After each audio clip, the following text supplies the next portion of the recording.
Proyectos nacionales del siglo XIX y XX. El pasado se renueva, lo de antes, lo siempre sabido, lo permanente igual cambia. Cada quien con sus tijeras corta y confecciona la historia.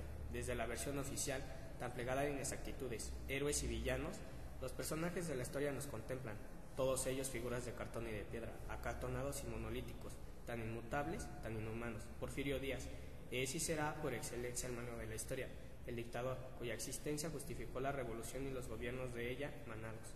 Comparte con Santana el panteón de la ignorancia nacional. Pero para todos, Porfirio Díaz es y será por excelencia el patriarca incomprendido, el benefactor de la nación, aquel cuyas acciones trajeron la prosperidad y la modernidad a México. Comparte con Iturbide los extraños laureles del malagradecido de la historia.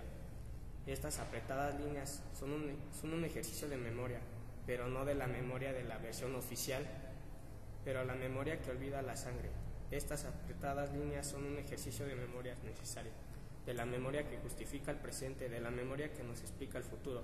En estas líneas hay héroes y villanos, pero ninguno de ellos es completamente.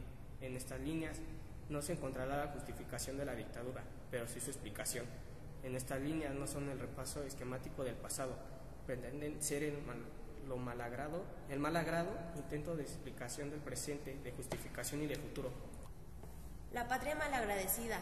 México nunca fue una nación. Todos sus presidentes, sus altezas serenísimas y emperadores gobernaron un territorio incompleto y caótico. El que no sufrió guerras y levantamientos intestinos fue invadido por potencias extranjeras. Otros gobernaron un país dividido entre dos divisiones, cada una con poder representante. México fue un país dividido entre su iglesia y su Estado, entre sus ricos y sus pobres, y marcado desde su nacimiento por la sangre y la pólvora. Díaz trajo consigo la paz y el orden necesarios, lo que se escriben así con mayúscula. La modernización de la industria y el territorio costaría no poca sangre, pero sí era necesario. La entrada de México al concierto de las naciones implicaba la pérdida de no poca libertad, pero era una libertad no ejercida, no conocida y finalmente impracticable, en las circunstancias que el país vivía antes de 1876. Porfirio Díaz llegó a la presidencia de la República, enarbolándolo el sufragio efectivo no reelección, contra las pretensiones monárquicas de Sebastián Lerdo de Tejada. Llegó al poder con ideas de modernidad y en el ofrecimiento de continuar la obra de Juárez. Bajo su mandato, el ferrocarril se extendió por el territorio. Bajo su manto, México fue reconocido como potencia económica y comercial por las naciones. Bajo su manto nació y floreció la clase media nacional. También bajo su manto el eneque, el hule, el café, el chile, el cacao creció espectacularmente en producción y explotación. También bajo su manto el extranjero llegó y con su dinero, sus máquinas y sus políticas. La patria ensangrentada. El puño de hierro del dictador llega hasta los últimos rincones del territorio. Río Blanco, 1905 y Cananea, 1906, son apenas botones de muestra de los más de 30 años de terror. El garrotaje vil, el mátelos en caliente, fueron siempre la cara del poder. Díaz permitió y aplaudió la explotación y esclavitud de los de abajo. Díaz cobijó y mimó a los verdaderos asesinos, a quienes de la sangre y trabajo del pueblo se enriquecían, a quienes la libertad encarcelaban. El régimen de Díaz es el gobierno de la contradicción.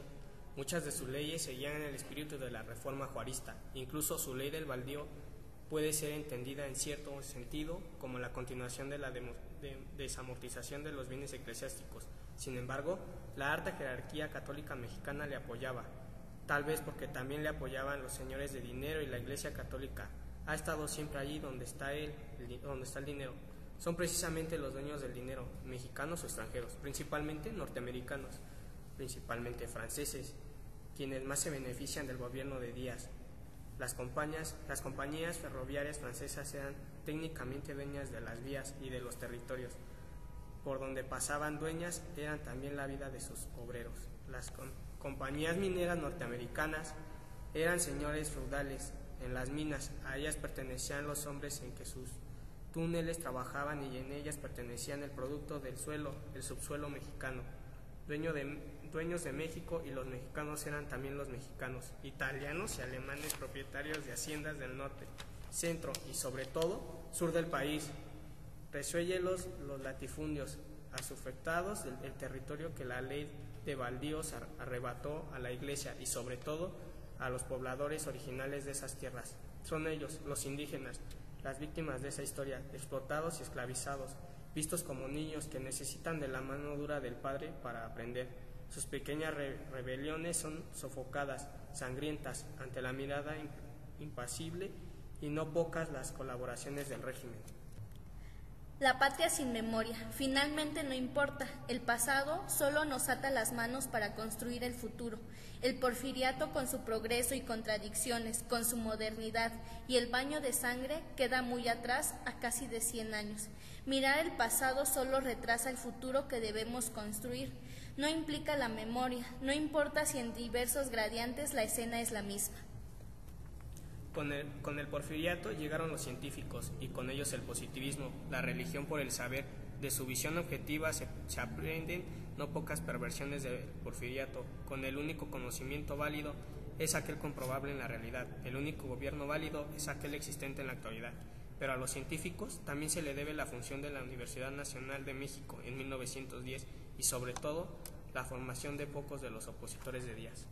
La patria individualista. La historia es el fruto de los individuos, no de las sociedades, no de las naciones. El porfiriato se entiende solo en formación del quien poder detentaba, Porfirio Díaz, no de quienes del orden establecido se aprovechaban. La caída de Díaz se entiende solo por el actuar de los individuos únicos. La aparente redundancia no lo es, no por las condiciones de explotación, no por la sangre que mancha la tierra. La revolución la hizo Madero, no el pueblo. El régimen de Díaz, con sus múltiples contradicciones y las acciones de quienes a la sombra del poder medraban, sembraron su propio fin. El descontento popular que finalmente estalló tras las elecciones de 1910 y cuyo accionar encabezó Madero, no puede entenderse sin los pequeños opositores, los que en distintos territorios trataron de lograr un cambio. ¿Cómo entender el descontento popular sin la radicalidad de los hermanos Flores Magón? ¿Cómo entender la rebelión sin la indignación de los de abajo? ¿Cómo entender la furia de la sangre derramada? La revolución que en mayo de 1911 derrocó a Díaz no puede explicarse como un proceso lineal. Tras la caída del poder del dictador, el caos perdurará por no poco tiempo, incluso irá mucho más allá de 1910, año en que oficialmente termina la etapa armada. La patria, sus ayeres y mañanas. El pasado nos explica y nos demanda mejores amaneceres. Hoy como antes, quienes son poder se creen inmutables, inamovibles, sin importar su nombre. Hoy como antes, quienes son poder miran a los irrescindibles, a los eternos niños con desprecio. Hoy como antes, quienes son poder miran a los irrescindibles, a los eternos niños con desprecio. Pero hoy como antes, desde abajo se construyen nuevos mundos. Son estas líneas, se ha dicho ya, no el tratado histórico permanecido en nombres y fechas, sino un ejercicio de memoria, el intento, tal vez fallido, tal vez demasiado apretado, de entender el pasado, para con su imagen construir un mañana distinto, un mañana donde el poder no prescinda de nosotros, donde el poder se construya desde el no poder, donde el poder no importe, porque por quien mandará obedecido. Por eso esta línea no